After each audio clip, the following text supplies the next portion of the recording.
دخلت اكتر فيلم انا متحمس له في الموسم ده، وقلت لكم طبعا في الحلقه بتاعت افلام عيد الفطر المبارك، قلت لكم ان فيلم ابن الحاج احمد هو اكتر فيلم انا متحمس له في الموسم ده، نظرا ان انا اثق جدا في اختيارات شيكو، وفي نفس الوقت بحبه جدا واثق في الكوميديا اللي هو بيقدمها سواء هو او الثلاثي عموما، وخاصه برضو ان دي اول بطوله مطلقه لشيكو لوحده بدون الثلاثي او بدون هشام ماجد، زي ما هشام ماجد برضو عمل خلال اخر سنتين. فعايز اشوف اول تجربه لشيكو هيعمل ايه. فيا ترى هل الفيلم قد الحماس اللي انا كنت متحمس له ولا لا؟ هل الفيلم حلو؟ هل الفيلم وحش؟ هل الفيلم يناسب العائله وهتخرجوا من الفيلم مبسوطين ولا ايه الكلام؟ كل ده هجاوب عليه بعد الانترو على طول. بس قبل ما تبتدي الحلقه بتوع افلام، عايزكم طبعا تظبطوني لايكات كتيره جدا جدا جدا، وشير وسبسكرايب الشانل لو لاول مره. طبعا عايزكم تشتركوا على انستجرام بيج وفيسبوك بيج، دوسوا على جرس التنبيهات عشان تجيلكم الحلقه اول باول. يلا بينا بتوع افلام، شيروا بقى الحلقات كده، وعايزين نوصل ل 600,000 باذن الله. مش هقول لكم توقيت، بسرعه باذن الله. ويلا بينا نخش في الحلقه.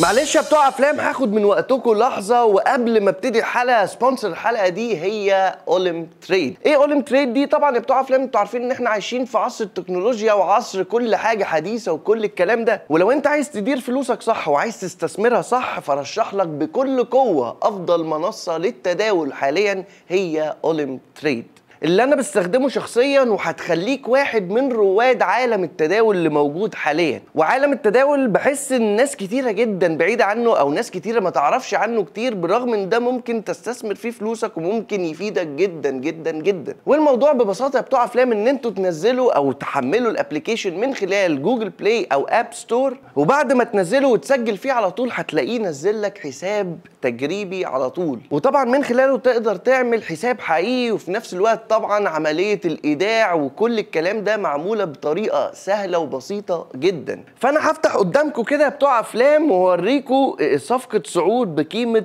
4000 جنيه مصري، وخلينا نشوف توقعات أحلى بتوع أفلام اللي ما بتخيبش ابدا. وبالفعل يا بتوع افلام توقعاتي طلعت صح، وقدرت اكسب من الصفقه دي 3600 جنيه مصري. وطبعا يا بتوع افلام اقدر اسحب الفلوس دي بطرق سهله جدا، وطريقه سهله وبسيطه جدا عن طريق اي وسيله استلام عموما. وهسيب لك تحت في الديسكريبشن رابط خاص بيا، هتكتب برومو كود كيمو. ايوه، هتكتب برومو كود كيمو، وبعد ما تكتب البرومو كود كيمو ده يا معلم هيدي لك كام؟ ايوه، هيدي لك مكافأة إيداع 33%. فالحق العرض حالا وأحلى مسا عليك. ولازم برضو تجربوا التجربة المميزة اكسبرت لمدة يومين، خلي بالكم من الحوار ده، لمدة يومين، اللي هتساعدكم بالتأكيد لأفضل ميزات اللي موجودة على التطبيق حاليا. ده غير طبعا إن في إرشادات تعليمية كتيرة جدا في الابليكيشن، هتتعلم أكتر ويديك برضو إرشادات كده تعمل إيه وما تعملش إيه. فهو من الآخر ابليكيشن آمن جدا، وفي نفس الوقت الموضوع حلال 100%، وفي نفس الوقت الابليكيشن بقاله فتره وسنين طويله جدا شغال، ويعتبر هو الافضل في عالم التداول الموجود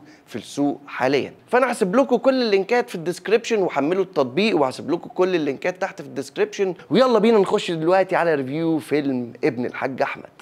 اهلا مسا عليكم، انا احمد كمال بتاع افلام. مبدئيا كده قبل ما اجاوبكم على السؤال اللي قبل الانترو على طول، نقول مين المؤلف والمخرج ومين ابطال العمل اللي بيشاركوا شيكو في بطولة العمل. الفيلم من بطولة شيكو مع حفظ الالقاب للجميع: رحمة احمد، سيد رجب، صبري فواز، مصطفى غريب، عايدة رياض، واسماعيل فرغلي. والفيلم فكرة المخرج والمؤلف عمرو سلامة، ومن سيناريو وحوار محمد المحمدي واحمد محي اللي اشتركوا قبل كده مع شيكو في مسلسل خلصانة بالشيكة وفيلم قلب أمه. والفيلم طبعا من إخراج المخرج الكوميديان المميز جدا معتز التوني. فهل يا ترى الفيلم عجبك ولا لا بعد ما خرجت منه على قد الحماس اللي انت متحمس له ده يا ابو حميد؟ احب اقول لكم ان انا خارج من اول تجربه لشيكو مبسوط جدا، وفعلا خرجت من الفيلم ضحكت في مشاهد كتيره، وكان في مواقف ضحكتني كتيره جدا في الفيلم. وفي نفس الوقت الفيلم مش فرص ضحك وشيكو، وفي نفس الوقت دي هنتكلم على طول في الايجابيات. كانش في حزق في الكوميديا، كان على الهادي مش عشان اول بطوله مطلقه فلازم بقى اطلع كل الضحك اللي موجود، ولكن من خلال مواقف بسيطه ورياكشناته فعلا عرف يضحكني جدا. وخاصه الكيمياء اللي كانت ما بينه وما بين رحمه احمد وايضا الفنان سيد رجب، اللي كان بالنسبه لي من اهم برضو ايجابيات الفيلم. فنان سيد رجب في الكوميديا كان جامد جدا، والدور مكتوب له حلو وكان مفروش صح. اكتر حاجه عجباني برضو في الفيلم ده يا جماعه ان مش عشان البطل شيكو فشيكو يطلع في كل المشاهد. انا شايف ان الفيلم ده كان فعلا كل الناس اخدوا حقهم، خاصه برضو اللي كان دوره عاجبني جدا في الفيلم الفنان مصطفى غريب. واتمنى فعلا ان هو من خلال الاعمال القادمه يعرف ينقي الادوار، مش عشان فتره انتشاره بيطلع يعمل اي ادوار كده، لكن دوره فعلا مع شيكو كان حلو جدا وتحس فعلا ان هم اصحاب. وفكره ان مصطفى غريب موهوم بشخصيه شيكو، شخصيه ابن الحاج احمد او احمد او شلته بمعنى اصح النيك نيم بتاعه في الفيلم، هو موهوم بيه، كانت عجباني جدا. اما الفنانه رحمه احمد ده بالنسبه لي دي انطلاقتها في السينما، مش هعتبر نبيل الجميل ده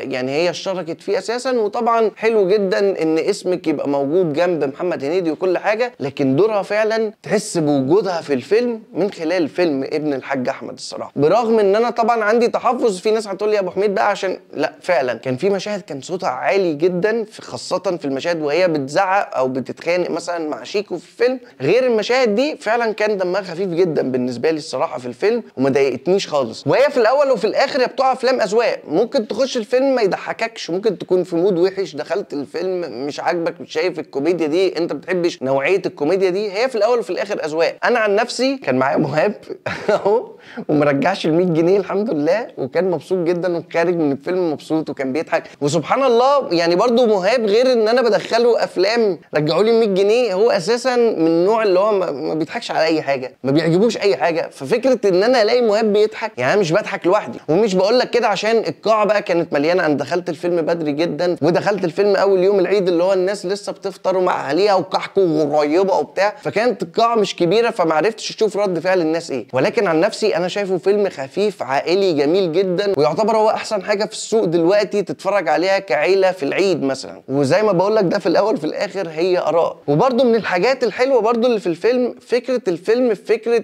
ان البطل مرتبط بافلام او مرتبط بابطال خارقين، والمشاهد دي كانت عجباني جدا في الفيلم الصراحه. مش عايز احرق لك اكتر بس انا عجبتني المواقف. اما بالنسبه لسلبيات الفيلم بالنسبه لي حاسس ان كان ممكن يبقى يتعمل مواقف احلى من كده. مش معنى ان المواقف اللي اتعملت في الفيلم لا، في مواقف في الفيلم كانت بتضحكني جدا، بس كان ممكن يتعمل مواقف اقوى من كده كمان. وفي نفس الوقت في ممثلين كبار كنت اتمنى ان دورهم، وخاصه ان هم كويسين في الكوميدي، فكنت اتمنى ان كان دورهم في الكوميدي يبقى اكتر واطول من خلال المواقف اللي انا كنت اتمنى ان هي تبقى اكتر مثلا في الفيلم. زي مين يا ابو حميد؟ زي الفنان مثلا صبري فواز. انا بحب جدا الفنان صبري فواز، ولكن دوره او التيمه اللي كان طالع بيها كانت حلوه في بعض الاحيان، ولكن في بعض الاحيان كنت حاسس ان خلاص بقى خلاص فهمت الهزاره بتاعتك او الموقف اللي انت فيه، ولكن برضه ضحكني وكنت حاسس ان كان ممكن يطلع منه او شخصيته اكتر من كده. ونفس الكلام للفنان اسماعيل فرغلي اللي ممكن ما تحسش بحضوره في الفيلم، رغم ان اسماعيل فرغلي انتوا شفتوه كان مكسر الدنيا ازاي السنه اللي فاتت مع اكرم حسني في مسلسل مكتوب عليا. فالراجل ده كان ممكن يستغل اكتر واكتر في الفيلم، وكان ممكن نطلع منه مواقف كوميديه وضحك اكتر كمان. وبالمناسبه برضو لازم احطها في الايجابيات دي عشان سقطت الفنانه عايده رياض، التيمه بتاعتها كانت بتضحك جدا وكانت عجباني جدا. ممكن في الاول وفي الاخر تختلفوا معايا بس كانت عجباني اللقطه بتاعتها. مش عايز احرق، ابقى اتفرج على الفيلم وبقول لي ايه الكلام. فانا الصراحه كمجمل الفيلم زي ما انا توقعته. حط في دماغي برضو ان دي اول تجربه بطوله مطلقه للفنان شيكو، كاول تجربه ليه فهي ناجحه جدا وبرافو عليه، لان فعلا في نجوم كتيره لو تفتكر اول بطوله ليها كنجم كوميديا ممكن تكون اسوأ من كده بكتير. فهو حلو ان هو اختار موضوع يليق للعائله كلها، والتوقيت برضو حلو ومناسب في فتره العيد والعائله وكل الكلام ده. فانا الصراحه مبسوط جدا لشيكو، اتمنى اشوف اعمال ليه خلال الفتره اللي جايه، بطوله مطلقه كمسلسلات وكافلام وككل حاجه. بس في نفس الوقت لازم